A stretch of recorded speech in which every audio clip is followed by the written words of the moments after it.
The HOA thought it was just another rule, just another letter, just another fine, but they had no idea what they were about to unleash. One man, a flag, and a legacy of sacrifice stood in their way. And when the board tried to humiliate him in front of his neighbors, the next meeting didn't just bring complaints about grass or parking. No. That night, 50 veterans in uniform walked into the room. What happened after made the HOA wish they had never picked this fight. The letter arrived on a Tuesday afternoon, sealed in a crisp white envelope with the HOA logo stamped in the corner like a mark of authority. The kind of envelope that doesn't contain birthday wishes or good news, only trouble. Mark, a retired veteran who had served 20 years in the military, opened it on his porch with the same caution he once had when unfolding battlefield orders. His hands were steady, but his jaw tightened as he read the words. You are hereby in violation of HOA guidelines for displaying an unauthorized flag on your property. A fine of $200 will be imposed if not removed within 7 days. The unauthorized flag? It was the American flag. The same flag that had draped the coffins of his fallen brothers. The same flag he had saluted every morning for decades.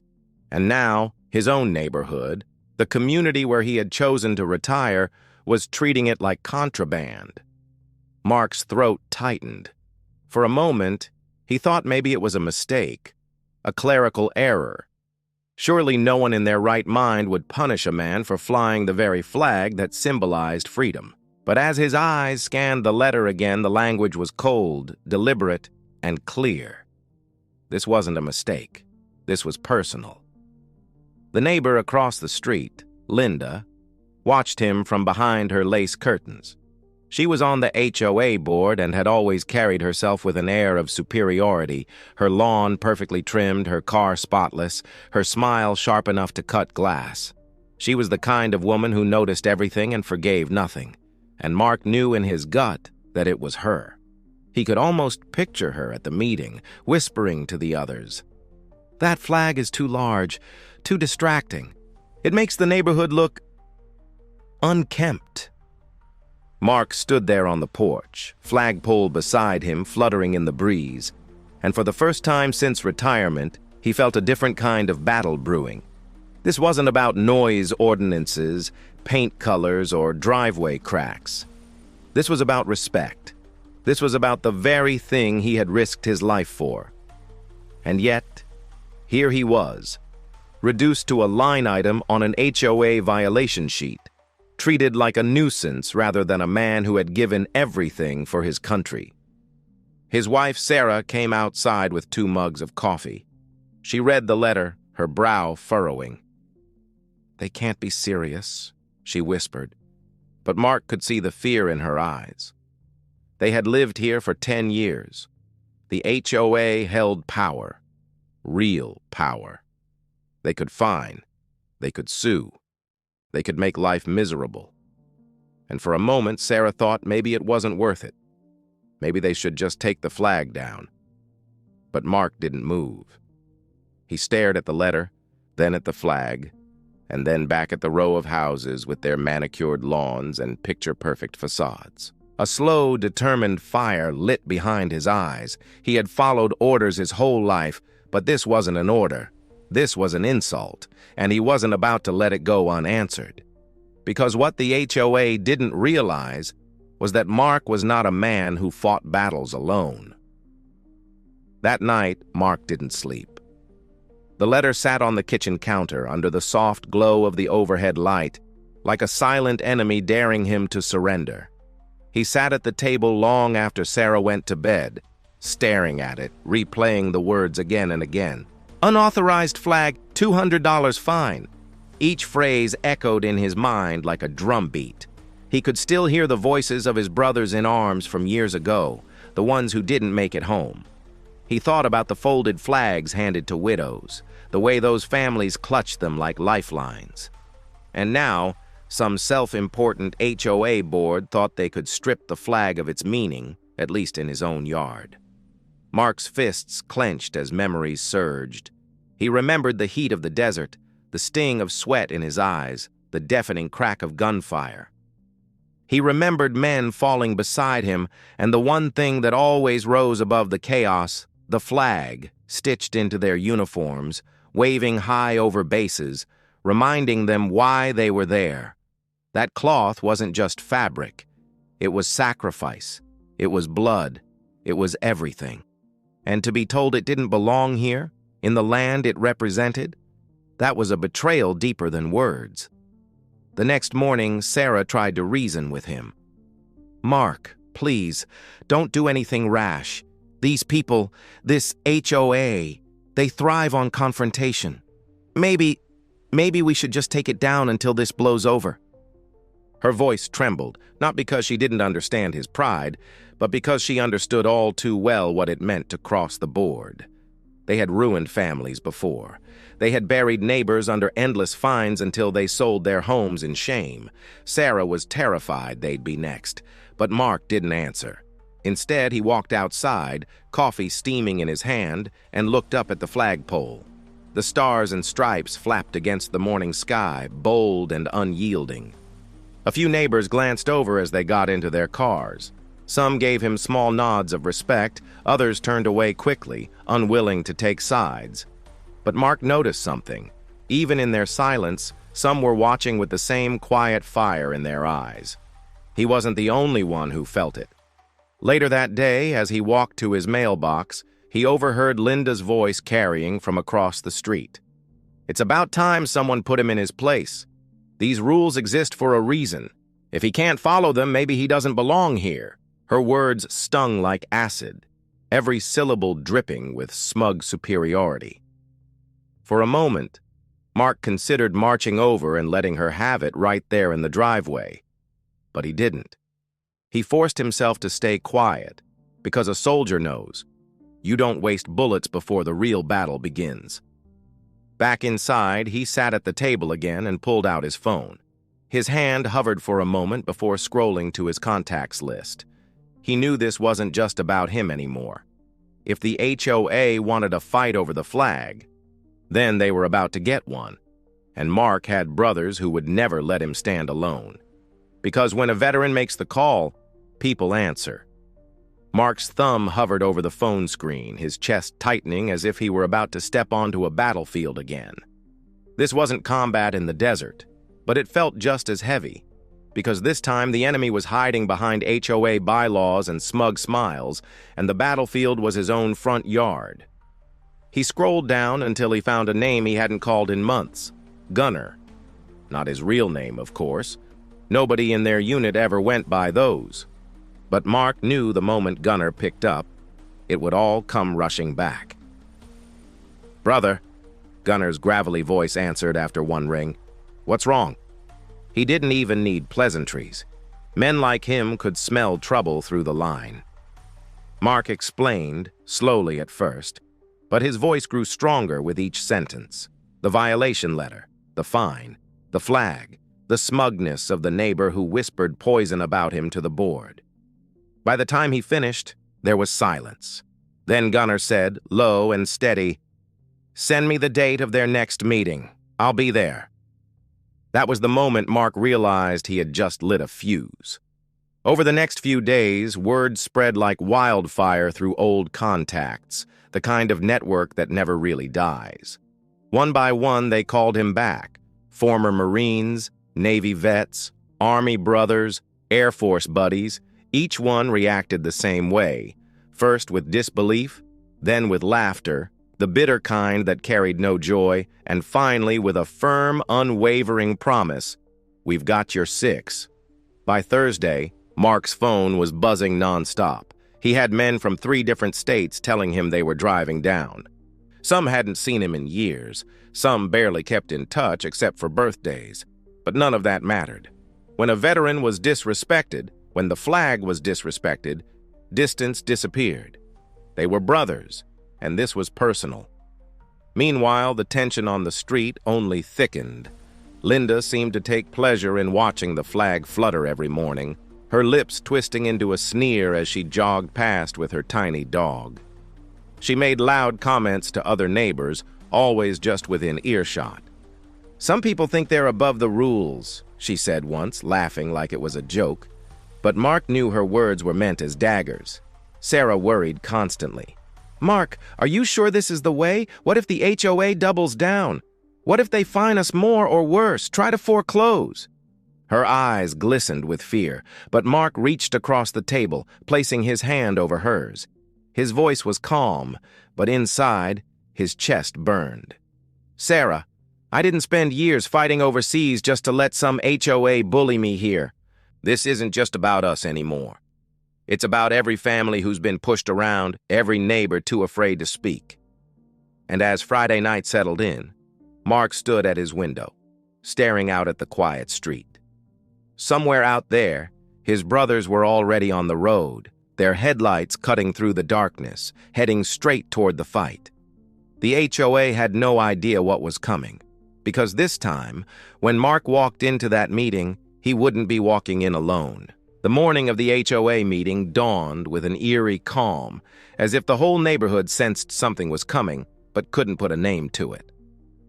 Mark woke early, but not from rest. His body was tense, his mind replaying the last conversation he'd had with Gunnar. "We'll be there. Don't worry about a thing."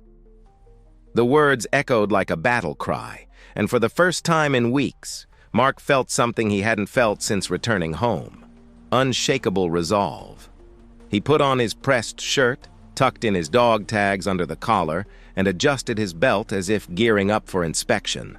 From the kitchen, Sarah watched him quietly, a steaming cup of coffee trembling in her hands. "Mark, do you really think they'll come?" she whispered. He turned, and his lips pulled into a small, knowing smile. "They always come." By mid-morning, the sound of engines began to break the stillness of their sleepy cul-de-sac. First one truck, then another, then a line of motorcycles that growled like thunder rolling in. Curtains across the street twitched open. Neighbors peeked out, confusion and curiosity mixing with unease.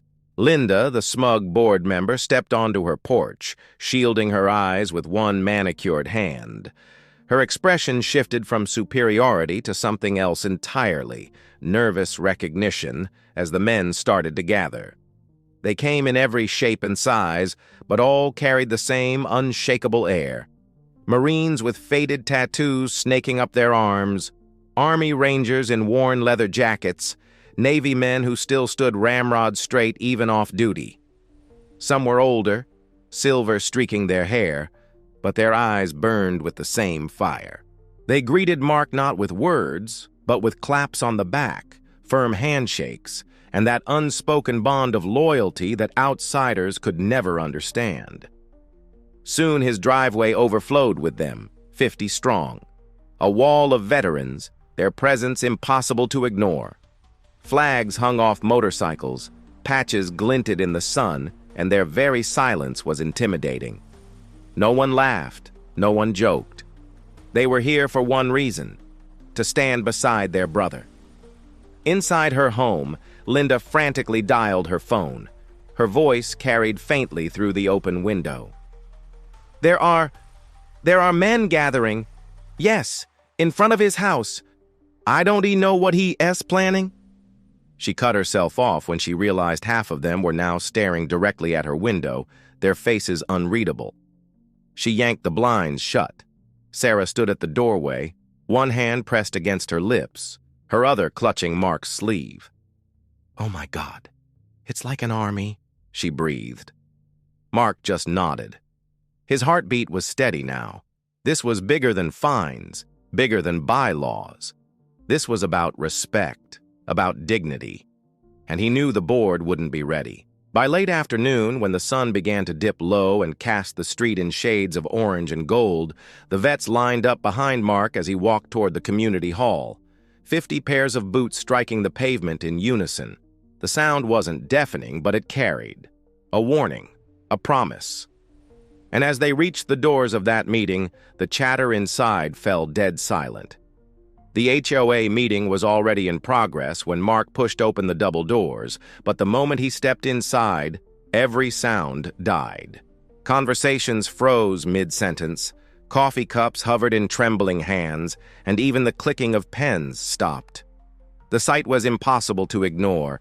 Mark in the lead, jaw set, posture unshaken, and behind him, an unbroken wall of 50 veterans, filling the doorway and spilling into the aisles. Their boots echoed like a drumbeat of war against the polished hardwood floor. At the front table sat the HOA board, perched like royalty in folding chairs behind a plastic banquet table. Linda was in the middle, her pearl necklace gleaming beneath the fluorescent lights, her lips stretched into that practiced, condescending smile.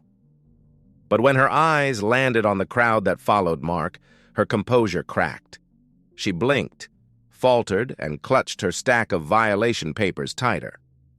"Mr. Reynolds," she said, her voice pitched high with forced authority, "this is a private meeting for residents only." Mark didn't stop. He walked to the center of the room, his veterans forming a semicircle behind him like a protective shield. He pulled the violation letter from his pocket and held it high.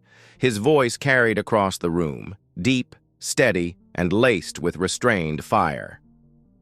"You fined my family," he began, "for flying the same flag I fought under. You called it a violation. But what you don't realize is, this isn't just my flag. It's our flag." The silence in the hall thickened. Every veteran behind him straightened, their eyes fixed on Linda, unflinching, unyielding. One older Marine with a scar across his jaw shifted just enough for his leather jacket to reveal a patch, never forgotten. Another man crossed his arms, the glint of a Purple Heart pin catching the light. Linda opened her mouth, fumbling for words. "The bylaws clearly state—" Mark cut her off, his voice rising like a hammer striking steel. "The bylaws?" He strode closer to the board's table, his boots clicking with deliberate weight. Show me the line where it says the American flag is forbidden. Show me where it says my children can to wake up and see what I fought to protect flying outside their home." Her fingers scrambled over the papers, but nothing came. She shuffled, flipped, adjusted her glasses, but the silence only deepened with every page she failed to produce. The room, once hers to control, now belonged entirely to him. From the back, a low murmur began. Neighbors whispering, leaning into one another, some nodding in agreement. One elderly man even stood, his voice breaking the tension. "He's right. It's the flag. We all owe it respect." Linda's face flushed crimson. She snapped at him, her voice cracking. "Order! This meeting is under HOA jurisdiction. We decide the rules here." Mark stepped even closer, his voice dropping to a dangerous calm. "Not tonight. Tonight, everyone in this room sees exactly what happens when bullies hide behind fine print." Behind him, the veterans shifted as one, their boots striking the floor together. Thud. The sound reverberated through the hall like thunder. Every board member's expression turned pale. For the first time, Linda's smugness was gone. What replaced it was fear.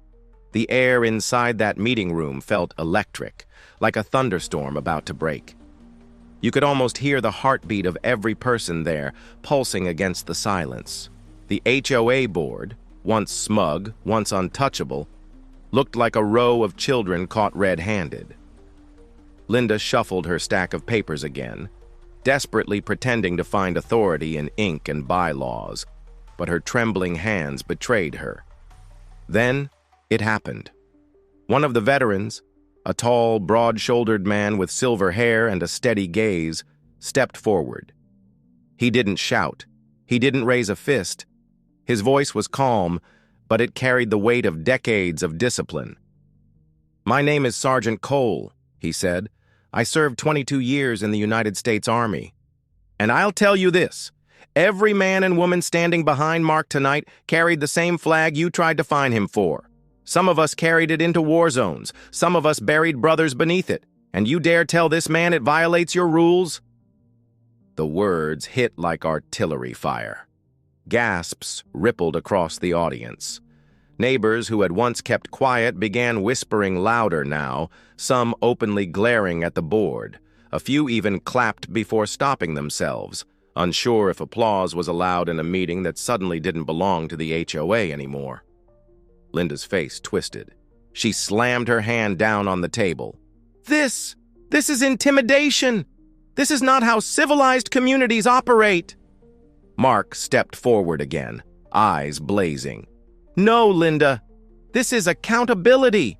You've bullied families here for years. You hide behind paperwork and call it order. But tonight, he gestured to the 50 men and women standing shoulder to shoulder behind him. You're looking at people who don't scare easily. You find the wrong family. The veterans moved as one, folding their arms, their expressions carved in stone. It wasn't violence. It wasn't chaos. It was presence, pure, undeniable authority radiating from people who had stared down enemies far more dangerous than a neighborhood tyrant. The other board members avoided eye contact, suddenly fascinated by their notes or their shoes. One of them, a balding man in a cheap suit, leaned toward Linda and whispered, "Maybe we should drop this." His words carried just far enough for the room to hear. Murmurs turned into chuckles, and chuckles turned into open laughter. The once feared HOA was being dismantled, not by fists or fire, but by truth and humiliation. Linda tried one last time, her voice shrill and breaking.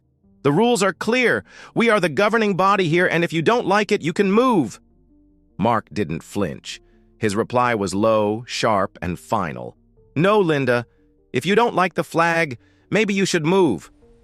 The room erupted. Applause thundered. Chairs scraped, and for the first time in years, people weren't afraid of the HOA. They were united. 50 veterans stood guard like a wall of justice, and the neighborhood finally had its voice back. And Linda, once so untouchable, sat frozen, her power slipping like sand through her fingers. The sound of applause still echoed like rolling thunder when the real breaking point arrived.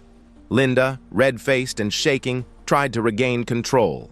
She snatched the microphone as if clinging to a lifeline. Her voice cracked, desperate and screeching. "You people don't understand. Without me, this neighborhood would fall apart. I've sacrificed years to keep this place respectable, and now you're siding with them, with outsiders."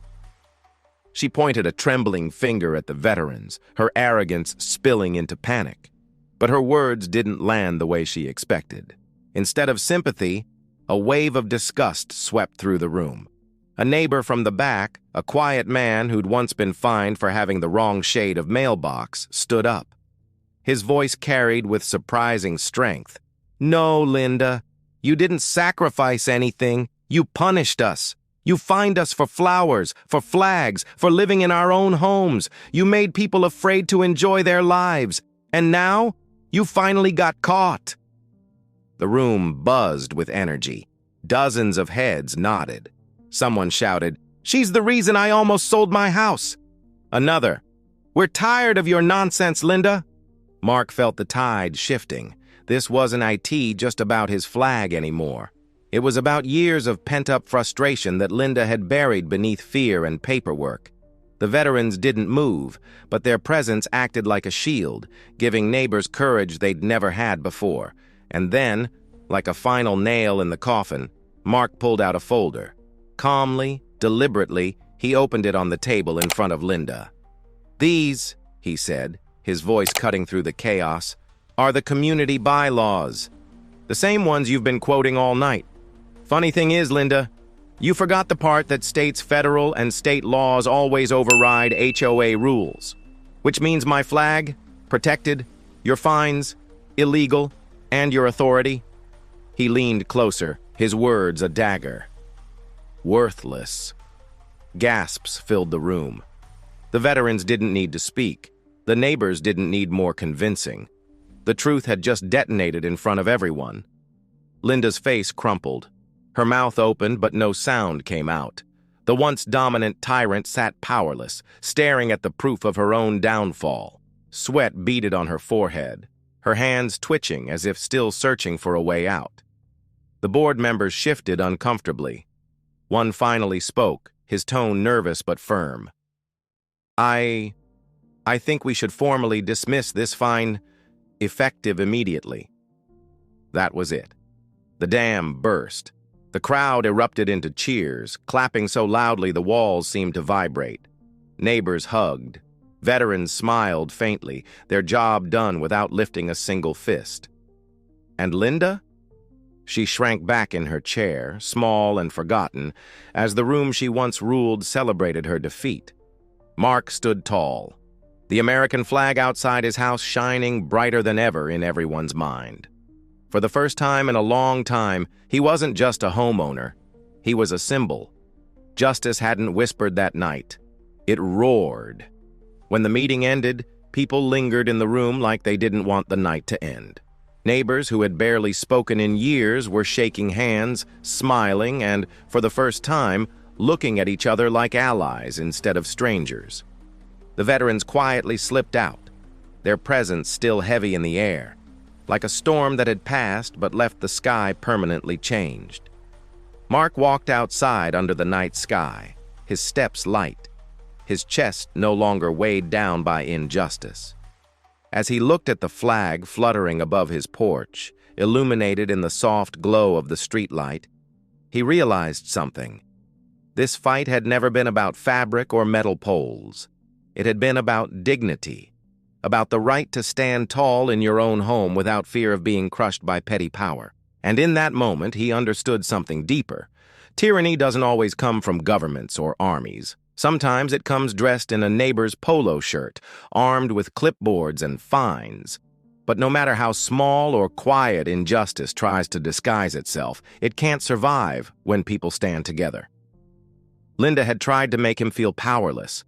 She had tried to strip away pride, to turn something sacred into a violation. But her power had only existed because people allowed it. Once the truth was exposed, once courage filled the room, her reign ended in seconds. That's the lesson here. Real strength doesn't shout or threaten. Real strength stands quietly, with conviction. Sometimes it takes a single act of courage, raising a flag, speaking the truth, standing your ground, to light a fire that others rally around. And when that happens, injustice doesn't just fall, it collapses.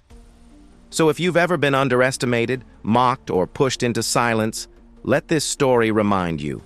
You are never as alone as you think. There are always others who feel the same weight, waiting for someone, maybe you, to take the first step. And that brings us to the end of today's story. If this tale of justice gave you chills, smash that like button. It really helps more people find stories like this. Now I want to hear from you. Have you ever stood up against unfair rules or petty authority? Or seen someone finally get the justice they deserved? Drop your story in the comments.